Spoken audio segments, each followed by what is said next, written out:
Last video Mars గురించి రాస్తున్నప్పుడు ఎస్పెషల్గా ఒక పాయింట్ ఆఫ్ టైంలో మార్స్ పైన గాలి లేదు, నీళ్లు లేదు, మనిషికి కావాల్సిన బేసిక్ నీడ్స్ లేవు, అసలు మనిషి ఎలా సర్వే అవ్వగలడు అనే పాయింట్ ఆఫ్ వ్యూలో వీడియో రాస్తున్నప్పుడు నా మైండ్లోకి వచ్చింది ఎర్త్. అసలు ఎర్త్ ఎలా స్టార్ట్ అయింది? ఇనీషియల్గా బిగినింగ్ డేస్లో ఇప్పుడు మార్స్ ఎలాగైతే ఉందో సేమ్ ఎర్త్ కూడా అలానే ఉండేదా అనే క్యూరియాసిటీ నాలో మొదలైంది. Then I started digging into it. ఆ ఆలోచన ఫలితమే ఈ video. Let's deep dive into life cycle of Earth. ఈ వీడియోలో ఎర్త్ ఎప్పుడు స్టార్ట్ అయింది, ఎలా మొదలైంది, అర్త్ లైఫ్ సైకిల్ ఏంటి, ఈ బిలియన్స్ ఆఫ్ ఇయర్స్లో అర్త్ ఏ స్టేజ్లో ట్రావెల్ చేసింది, అర్త్ మీద జీవం సర్వే అవ్వడానికి గాలి నీరు ఎప్పుడు వచ్చింది, అంటే ఈ cooling and atmosphere formation, oxygen ఎప్పుడు స్టార్ట్ అయింది, డైనోసార్స్ అర్త్ మీద ఎలా ఏర్పడ్డాయి, అవి అర్త్ని ఎలా రూల్ చేశాయి, అర్త్ మీద హ్యూమన్ లైఫ్ ఎప్పుడు స్టార్ట్ అయింది, ప్రజెంట్ అండ్ ఫ్యూచర్ అర్త్ ఎలా ఉండబోతుంది, ఈ విషయాలన్నిటి గురించి క్షుణ్ణంగా డిస్కస్ చేసుకుందాం. ఈ వీడియో చాలా ఇంట్రెస్టింగ్గా ఉండబోతుంది. మీకు తెలియని ఎన్నో విషయాలు ఇందులో కవర్ చేశాను. ఎక్కడా స్కిప్ చేయొద్దు. లోకల్ ఇష్యూస్ నుంచి ఇంటర్నేషనల్ జియో పాలిటిక్స్ వరకు, plus planet and atmosphere videos వరకు ఇలాంటి వీడియోస్ మన సైడ్ నుంచి వీక్లీ ట్వైస్ ఆర్ థ్రైస్ వస్తూనే ఉంటాయి. మన వీడియోస్ వల్ల మీకు ఒక వాల్యూ క్రియేట్ చేసే నాలెడ్జ్ వర్త్ అనిపిస్తే కింద సబ్స్క్రైబ్ బటన్ నొక్కి పెట్టేసుకోండి. అప్పుడే నేను వీడియో పెట్టగానే మీ దానికి వస్తుంది.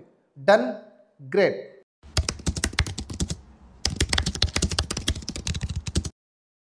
4.5 బిలియన్ ఇయర్స్ బ్యాక్. ఇప్పుడు మనం అంటున్న అర్త్ అసలు లేదు అప్పుడు. మరి ఎలాగొచ్చిందంటారా? చెప్తా. ఒక పెద్ద గెయింట్ నెబోలా, అంటే ఇది ఒక కైండ్ ఆఫ్ మేఘం. ఇందులో దుమ్ము, ధూళి, భారీ సైజులో ఉన్నటువంటి రాళ్ళు, కొండలు, విషవాయువులు, అగ్నిపర్వతాలు ఇలా అన్ని కలిసిన మేఘమే ఒక నెబోలా. దీని సైజు గురించి చెప్పుకోవాలంటే కొన్ని వేల సూర్యమండలాలు పట్టేంత పెద్దది. ఒక మాటలో చెప్పాలంటే దీని సైజు అన్ఇమాజినబుల్, అనంతం. సంవత్సరాలు గడిచే కొద్దీ ఈ మేఘం కొలాప్స్ అవడం స్టార్ట్ అయింది. అలా కొలాప్స్ అయ్యే క్రమంలో సూర్యుడు ఏర్పడ్డాడు. ఆ తర్వాత మిగిలిన కొంత భాగంలో రాళ్ళు, రప్పలు, లోహాలు ఇవన్నీ చిన్న చిన్న ముక్కలుగా సూర్యుడు చుట్టూ తిరగడం స్టార్ట్ చేశాయి. కాలక్రమంలో సూర్యుని చుట్టూ తిరుగుతూ ఒకదాన్ని ఒకటి ఢీకొట్టుకొని అతుక్కుపోతూ పెద్ద పెద్ద బండలుగా తయారయ్యాయి.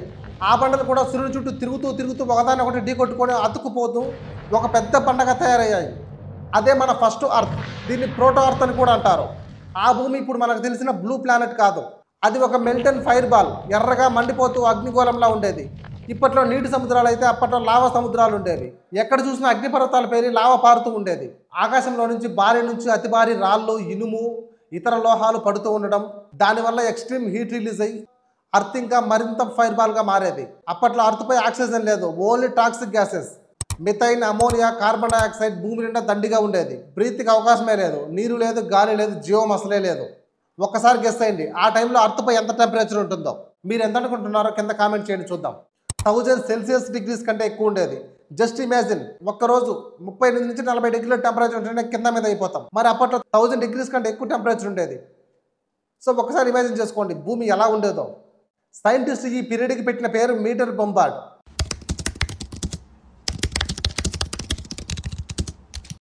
అప్పటి వరకు ఫైర్ బాల్ మండిపోతున్న అర్త్ కొన్ని బిలియన్స్ ఆఫ్ ఇయర్స్ గడుస్తున్న కొద్దీ అర్త్ స్లోగా కూల్ అవ్వడం స్టార్ట్ అయింది. అప్పటి వరకు లావా ఓషన్స్ ఉన్న అర్త్ మీద భూమి స్లోగా కూల్ అవ్వడం వల్ల ఆ లావా ఓషన్స్ మొత్తం లోపలికి వెళ్ళిపోయి భూమి మీద ఒక స్ట్రాంగ్ క్రస్ట్ ఏర్పడింది, అంటే ఒక గట్టి పొర ఏర్పడింది. ఇప్పుడు మనం నడుస్తున్న నేలకి ఫస్ట్ ఒరిజిన్ అని చెప్పచ్చు. బట్ అప్పటికి కూడా అర్త్ కంప్లీట్గా కూల్ అవ్వలేదు. అగ్నిపర్వతాలు ఎక్కడికెక్కడ బ్లాస్ట్ అయ్యి లావా ఎగిసిపడుతూనే ఉండేది, లావా అలా పారుతూనే ఉండేది. దానివల్ల విషవాయువులు carbon dioxide, methane, nitrogen, ammonia బయటకు వస్తూనే ఉండేవి. బట్ ఇక్కడే ఒక అద్భుతం జరిగింది. అక్కడే మానవ మనుగడకి బీజం పడిందని చెప్పచ్చు. అదేంటంటే అలా అగ్నిపర్వతాలు బద్దలై విషవాయువులను రిలీజ్ చేయడమే కాకుండా వాటితో పాటు నీటి ఆవిరి కూడా బయటకు వచ్చింది. ఆ నీటి ఆవిరే భూమి మీద ఫస్ట్ అట్మాస్ఫియర్ని తయారు చేశాయి. బట్ అగైన్ ఆ టైంలో ఆక్సిజన్ ఇంకా అర్త్పై జనరేట్ అవ్వలేదు. అలా అగ్నిపర్వతాలు పేలడం ద్వారా వచ్చిన నీటి ఆవిరి మెల్లమెల్లగా ఆకాశం చేరింది. ఈలోగా అర్త్ టెంపరేచర్ కూల్ అవ్వడంతో ఆకాశం చేరిన నీటి ఆవిరి కండెన్సేషన్ అయి వానలు కురిశాయి. వానలు అంటే ఇలా వచ్చి ఒక 10 నిమిషాలు లేదా ఒక గంట కురిసి వెళ్ళిపోవడం కాదు. బీభత్సంగా ఏకదాటిగా కొన్ని కోట్ల సంవత్సరాలు కంటిన్యూస్గా కురిసినటువంటి భారీ తుఫానులు, ఆ నీళ్ళని కలిసి ఇప్పుడు మనం చూస్తున్న సముద్రాలు ఏర్పడ్డాయి. ఆ సముద్రాల ఫార్మేషన్ అర్త్ లైఫ్ సైకిల్లో ఒక టర్నింగ్ పాయింట్ అని చెప్పచ్చు.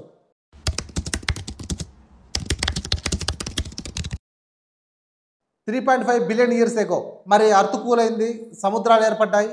మరి మైక్రోబియల్ లైఫ్ ఎక్కడి నుంచి వచ్చిందంటారా? నేను చెప్తాను. అప్రాక్సిమేట్లీ 3.5 బిలియన్ ఇయర్స్ ఎగో సముద్రాల్లో స్మాల్ ఇన్విజిబుల్ మైక్రో ఆర్గానిజమ్స్ పుట్టాయి. అంటే చాలా చిన్న కంటికి కూడా కనిపించిన చాలా చిన్న సూక్ష్మజీవులు వంటివి ఏర్పడ్డాయి. సైంటిస్టులు చెప్తున్న ప్రకారం ఇవి ఎక్కువగా హైడ్రోథర్మల్ వెంట్స్ దగ్గర ఏర్పడ్డాయి. హైడ్రోథర్మల్ వెంట్స్ అంటే ఏంటని అడుగుతారా? సింపుల్గా చెప్పేస్తాను. ఓషన్ ఫ్లోర్లో ఉన్న డీప్ క్రాక్స్. ఇంకా ఎవరికైనా అర్థమవకపోతే ఇది వినండి. హైడ్రోథర్మల్ వెంట్స్ అంటే సముద్రపు అడుగు భాగాన ఉండే వేడి నీటి బుగ్గలు. ఈ ఎక్స్ట్రీమ్ కండిషన్కి మైక్రో ఆర్గానిజమ్స్ పుట్టడానికి పర్ఫెక్ట్ ఎన్వైరన్మెంట్ అని సైంటిస్టులు చెప్తున్నారు. ఫస్ట్ అర్త్ పైకి వచ్చిన మైక్రో ఆర్గానిజమ్స్ వచ్చేసి బ్యాక్టీరియా, ఆర్కైవా. ఇవి రెండు ఎక్స్ట్రీమ్ ఆర్స్ కండిషన్లో సర్వే అవ్వగలవు. ఈ రెండు మైక్రో ఆర్గానిజమ్స్ మాత్రమే భవిష్యత్ ఎవల్యూషన్కి స్కోప్ అయ్యాయి. కొన్ని కోట్ల సంవత్సరాల్లో genetic changes plus environmental pressures వల్ల గ్రాడ్యువల్లీ కాంప్లెక్స్ లైఫ్ ఫామ్ అయింది. ఈ ప్రాసెస్లో ఫైనల్గా మనం జట్టు ఉన్న హ్యూమన్గా కూడా ఎవాల్యూ అయ్యాం. ఇప్పుడు మనం చూస్తున్న ఈ చేతులు, కాళ్ళు, కళ్ళు, హార్ట్, టోటల్గా హ్యూమన్ బాడీ ఒక చిన్న ఇన్విజిబుల్ మైక్రో ఆర్గానిజమ్స్ నుండి వచ్చిందని అనుకుంటేనే ఎంత వండర్గా ఉంది, ఎంత మిస్టీరియస్. లైఫ్ స్టార్ట్ అయింది ఎక్స్ట్రీమ్ కండిషన్లో.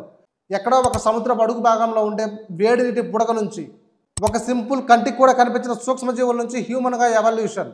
నిజంగా ఎంత ఆశ్చర్యంగా ఉంది. How mysterious it is. మీరు నమ్మినా నమ్మకపోయినా ఇది నిజం.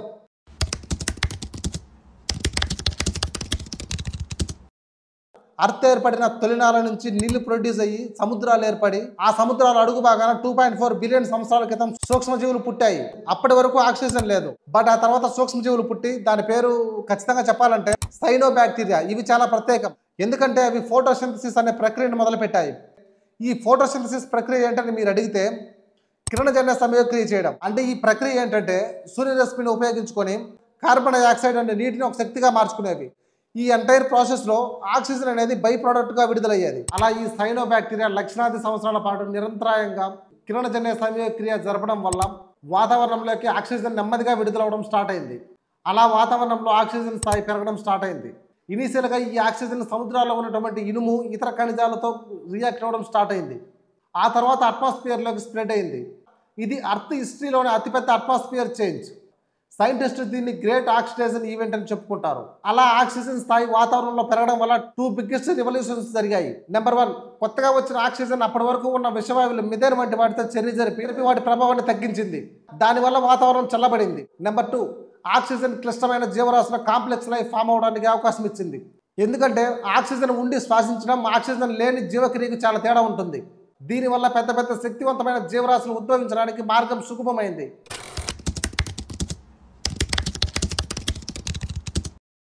ఆక్సిజన్ ప్రొడ్యూస్ అయిన తర్వాత జీవరాశులు ఎలా ఎవాల్యూ అయ్యాయో, డైనోసార్స్ ఎలా భూమిని రూల్ చేశాయో, వాటి అంతం ఎలా జరిగిందో ఈ స్టేజ్లో మాట్లాడుకుందాం. ఫస్ట్ భూమిపై ఏకకణ జీవులు మాత్రమే ఉండేటివి. వీటిని సింగిల్ సెల్స్ ఆర్గానిజమ్స్ కూడా అంటారు. కానీ వాతావరణంలోకి ఆక్సిజన్ వచ్చిన తర్వాత సముద్రాల్లో బహుళ కణ జీవులు పుట్టాయి, మల్టీ సెల్యులర్ ఆర్గానిజమ్స్. తర్వాత జీవరాశులు పరిమాణం చెందాయి. ఈ మొక్కలు, చేపలు, సరీసృపాలు, క్షీరదాలు. ముందుగా మొక్కలు సముద్రాల్లో పుట్టాయి, తర్వాత భూమిపై స్ప్రెడ్ అయ్యాయి. చేపలు సముద్రాల్లో పుట్టాయి, ఆ తర్వాత బయటకు వచ్చి ఉభయచరాలుగా మారాయి. తర్వాత డైనోసార్ల యుగం స్టార్ట్ అయింది. సుమారు 230 మిలియన్ సంవత్సరాల క్రితం నుంచి 65 మిలియన్ సంవత్సరాల క్రితం వరకు భూమిని డైనోసార్లు శాసించాయి. ఈ పీరియడ్ని మెసోజోయిక్ యుగం అంటారు. డైనోసార్లు వివిధ రకాలుగా ఉండేవి. భారీ ఆకారంలో ఉన్న శాకాహారులు, ఎగ్జాంపుల్ టైరనోసారస్ రెక్స్. కొన్ని క్రూరమైన మాంసాహారులు, నాన్ వెజ్ ప్రియులు, ఎగ్జాంపుల్ బ్రాకియోసారస్. కొన్ని ఎగిరే డైనోసార్స్, ఎగ్జాంపుల్ టెరోసార్. ఇవి భూమిపై జీవవరణ వ్యవస్థకు అధిపతిగా వ్యవహరించాయి. ఎలాగంటే అడవిలో సింహం మిగతా యానిమల్స్కి ఎలాగైతే కింగో అలాగా. అంత భయంకరంగా విచ్చలవిడిగా విధ్వంసం సృష్టిస్తుంటే ఎక్కడొకటి అడ్డుకట్ట పడాలి కదా. అడ్డుకట్టే ఆస్ట్రాయిడ్ భూమిని ఢీకొనడం. 65 మిలియన్ సంవత్సరాల క్రితం డైనోసార్లు అర్ధాంతరంగా అకస్మాత్తుగా కంప్లీట్గా చనిపోయాయి. ఒక పెద్ద ఆస్ట్రాయిడ్ భూమిని బలంగా ఢీకొనడం వల్ల ఈ వినాశనం సంభవించింది. అలా బలంగా ఢీకొనడం వల్ల భారీగా దుమ్ము, ధూళి, మ్యాసివ్ ఫైర్, ఆ మేఘాలు భూమి వ్యాప్తంగా వ్యాపించాయి. అంటే పైనుంచి సూర్యరశ్మి భూమికి చేరుకోలేనంతగా. దీని వలన భూమిపై ఉష్ణోగ్రతలు పడిపోయాయి. తద్వారా మొక్కలు చనిపోయాయి. ఆ మొక్కలపైన ఆధారపడి బ్రతుకుతున్న శాకాహార డైనోసార్లు చనిపోయాయి. ఆ తర్వాత మాంసాహార డైనోసార్లు కూడా చనిపోయాయి. దీనిని క్రిటోజీన్, పాలియోజీన్ అంతమంటారు. ఇక్కడ ఇంట్రెస్టింగ్ థింగ్ ఏంటంటే డైనోసార్లు చనిపోయి ఉండకపోతే వాటి ఆధిపత్యం వల్ల క్షీరదాలు చిన్న జీవులుగానే మిగిలేటివి. ఆస్ట్రాయిడ్ భూమిని ఢీకొనడం వల్లనే డైనోసార్లు చనిపోయాయి. అప్పటి వరకు చీకట్లో దాక్కున్న క్షీరదాలు బయటకు వచ్చి అవి ఎవాల్యూట్ అయ్యే స్కోప్ దొరికింది. అదే సంఘటన జరిగి ఉండకపోతే ఈరోజు హ్యూమన్ లైఫ్ ఉండేది కాదేమో, లేదా హ్యూమన్ ఎవల్యూషన్ డిఫరెంట్గా ఉండేదేమో. సో ఆస్ట్రాయిడ్ భూమిని ఢీకొనడం వల్ల ఒక విధంగా హ్యూమన్ లైఫ్కి పునాది వేసినట్టే.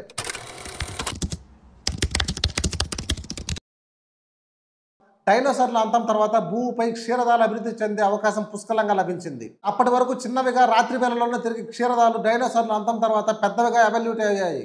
పర్యావరణంలో ఏర్పడిన ఈకోలాజికల్ నిచెస్ని భర్తీ చేస్తూ వివిధ రకాల క్షీరదాలు లైక్ ఏనుగులు, కుక్కలు, పులులు, కోతులు వంటివి పుట్టుకొచ్చాయి. ఈ క్షీరదాల పరిమాణ క్రమంలోనే సుమారు 2 లక్షల సంవత్సరాల క్రితం ఆఫ్రికాలో ఆధునిక మానవులు అంటే హోమోసేపియన్స్ భూమిపై అడుగు పెట్టారు.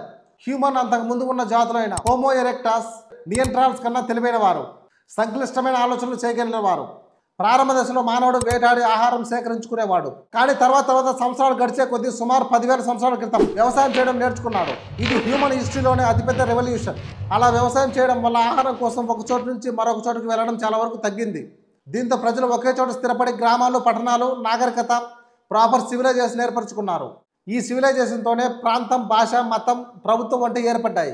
గత కొన్ని వందల సంవత్సరాలుగా హ్యూమన్ టెక్నాలజీలో అద్భుతంగా అభివృద్ధి సాధించాడు. పారిశ్రామిక విప్లవం నుంచి నేటి అంతరిక్ష పరిశోధనల వరకు హ్యూమన్ సాధించిన డెవలప్మెంట్ అన్బిలీవబుల్. ఇక్కడ ఇంట్రెస్టింగ్ థింగ్ ఏంటంటే అర్త్పై జీవం ఆవిర్భవించి 4 బిలియన్ సంవత్సరాలు అవుతున్నప్పటికీ హ్యూమన్ కేవలం చివరి 2 లక్షల సంవత్సరాల్లోనే ఉద్భవించాడు. భూమి చరిత్రను 24 గంటల కాలమానంగా చూస్తే హ్యూమన్ ఉనికి చివరి కొన్ని సెకండ్లకే పరిమితం అవుతుంది. ఈ కొద్ది కాలంలోనే హ్యూమన్ సాధించిన పురోగతి అద్భుతమైనది. బట్ హ్యూమన్ కార్యకలాపాల వల్ల భూమి పర్యావరణానికి ముప్పు కూడా ఏర్పడుతుంది. అందుకే మన భవిష్యత్తు మన చేతిలోనే ఉంది.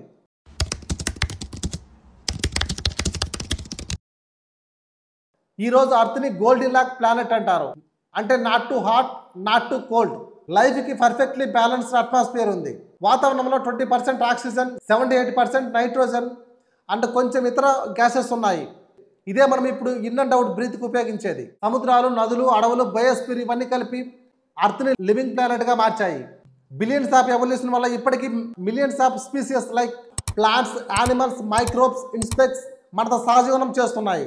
డైరెక్ట్గా చెప్పాలంటే ఈ డైవర్సిటీ వల్ల ఎకోసిస్టమ్ బ్యాలెన్స్డ్గా కాపాడబడుతుంది. బట్ అగైన్ ఒక కాయనికి బొమ్మ బొరుసు ఉన్నట్టు ఒక ప్లస్ ఉంటే ఇంకొక మైనస్ ఉంటుంది. అదేవిధంగా అర్త్ విషయానికి వస్తే అన్ని పర్ఫెక్ట్గా ఉన్నాయని చెప్పలేము. Climate change, global warming, pollution earth బ్యాలెన్స్ని డిస్టర్బ్ చేస్తున్నాయి. వీటి వల్ల అట్మాస్ఫియర్లో మార్పు, ఆ మార్పు వల్ల మంచు పర్వతాలు కరిగి నీరులా మారుతున్నాయి.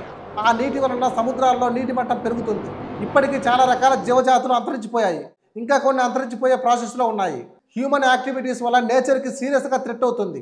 రాబోయే కొన్ని వేల సంవత్సరాలలో భూమిపై సివిలైజేషన్ ఎలా సర్వే అవుతుందో అని మన డిసిజన్ బట్టి ఉంటుంది.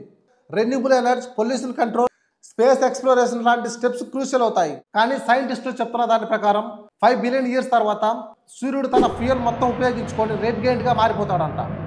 అప్పుడు సూర్యుడు చాలా పెద్దగా ఇన్ఫ్లేట్ అవుతుంది. మెర్క్యూరీ, వెనస్తో పాటు అర్త్ని కూడా స్వాలో చేసే అవకాశం ఉంటుంది. అంటే అర్త్ యాజ్ ఎ ప్లానెట్గా ఒక స్టేజ్లో అంతమవుతుంది. అర్త్ కూడా ఒక స్టార్ డస్ట్ పార్ట్స్ లాంటిదే. అది కూడా ఒకరోజు యూనివర్స్లో కలిసిపోతుంది. కానీ అప్పటి వరకు మనం ఈ అర్త్ని ప్రొటెక్ట్ చేయాలి. ఎందుకంటే ఇది మన ఓన్లీ హోమ్. వేరే గ్రహం మనకు తెలియదు, వేరే ప్లానెట్ మనకు తెలియదు. ఫైనల్గా వీడియో ఎండ్ చేసే ముందు ఒక షార్ట్ సమరైజేషన్ చేసి కంప్లీట్ చేద్దాం. అర్త్ లైఫ్ సైకిల్ ఒక ఫైర్ బాల్ నుండి సముద్రాల వరకు, మైక్రో ఆర్గానిజమ్స్ నుండి హ్యూమన్స్ వరకు. ఇది బిలియన్ ఆఫ్ ఇయర్స్ జర్నీ. మన రెస్పాన్సిబిలిటీ అర్త్ని సేవ్ చేయడం, ప్రొటెక్ట్ చేయడం. ఎందుకంటే ఇది మనకు తెలిసిన only home in the universe. సమాజంలో బ్రతకాలంటే ప్రతి ఒక్కరికి భయము, బాధ్యత ఉండాలి. Everyone has the equal responsibility and accountability to save our planet and protect our planet. అది లేని రోజున ప్రకృతి కోపానికి బలవక తప్పదు. Have my words. నీకే చెప్తున్నా. ఈ వీడియోలో నేను ఏదైనా మిస్ చేస్తున్నా, వీడియో ఎలా ఉందో చెప్పాలన్నా, లేదా మీరు ఏదైనా టాపిక్ పై సజెషన్ ఇవ్వాలన్నా కింద కామెంట్ చేయండి. That's all for today. Thank you. జై హింద్.